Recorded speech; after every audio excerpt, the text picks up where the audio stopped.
Number হাদিস শরীফ একলিশ দিন কায়াকিকাল তুই আর সিম্পাই শুকিল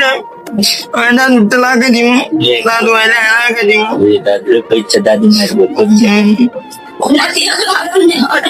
দাদু ইয়ে আর সিম্পাই দিছে ইয়ে করলাই মেনতে তোনার মানা করছে না বেসা না করে লাভ সন্দেহ করে মানা যেতে হয় তাহলে হুজুর মারছে না আর নাতিরা গো তোনারের দাদু স্বপ্ন বহুত আশা ভরসা তোমরা হরা লেখা করি মানুষের মতো মানুষ হইবা আর দাদির মরে গেলে দাদির কবর সাইডে দিয়ে সারাক দিবা দাদু আজ আসি কারণে দুদিন জীবন দাদু সামগ্র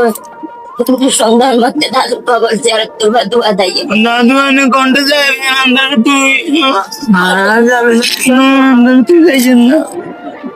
শৈশবের স্মৃতিগুলো মনে পড়লে মনের অজান্তে চোখে পানি টলমল করে। অতই না সুন্দর ছিল আমাদের শৈশব, একজন আরেকজনের প্রতি ছিল মায়া মমতা আর সম্মান, যা বর্তমানে নেই বললে চলে। ভিডিওটি ভালো লাগলে একটি লাইক, কমেন্ট ও শেয়ার করে যাবেন।